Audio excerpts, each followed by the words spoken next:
Hello guys, இன்னைக்கு என்ன cake ஆர்டர்னு பார்க்கலாமா? என்னடா இவ ஃப்ளவர் பாட்டை கவுத்து போட்டு வச்சிருக்கேன்னு பார்க்குறீங்களா? இது ஃப்ளவர் பாட் இல்லை, டால்ஃபின் கேக். இந்த கஸ்டமர் நம்மள்ட்ட ரோஸ் மில்க் ஃப்ளேவரில் ஆர்டர் பண்ணியிருந்தாங்க. நார்மலாக செய்கிற ரோஸ் மில்க் மாதிரி இல்லாமல் இது டேஸ்ட் வைஸ் பக்காவாக இருக்கும். ஏன்னா நம்ம இதில் ஸ்பெஷலாக ஒரு ஐட்டம் ஆட் பண்ணுவோம். என்ன மாதிரி ஹோம் பேக்கர்ஸ் யாரும் இந்த வீடியோ பார்க்குறீங்கன்னா உங்களுக்கு அந்த ஐட்டம் என்னன்னு தெரிஞ்சால் கமெண்ட் பண்ணிட்டு போங்க. நான் எப்போதுமே டால் கேக்கு ஓஹெச்பி ஷீட் தான் யூஸ் பண்ணுவேன். இது க்ரம் கோட் பண்ண கம்ஃபர்ட்டாக இருக்கும், ஃபினிஷிங்கும் பக்காவாக வரும்.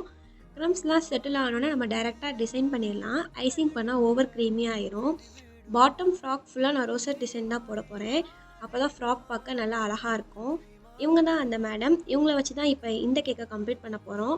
டாப்பில் இன்சர்ட் பண்ணிவிட்டு டாப் கவர் பண்ணுறதுக்கு நான் குட்டி நாசில் யூஸ் பண்ணி நான் டிசைன் பண்ணிக்கிறேன். லைட்டாக ஸ்ப்ரிங்கிள் வச்சு டெக்கரேட் பண்ணி இந்த கேக்கை கம்ப்ளீட் பண்ணிடுறேன். இப்போ ஃபைனல் அவுட்புட் எப்படி தான் இருந்துச்சு? எனக்கு பார்பி டால் ரொம்பவே பிடிக்கும். உங்களுக்கும் பிடிச்சா லைக் பண்ணுங்கள். நெக்ஸ்ட் வீடியோவில் பார்க்கலாம். பாய்.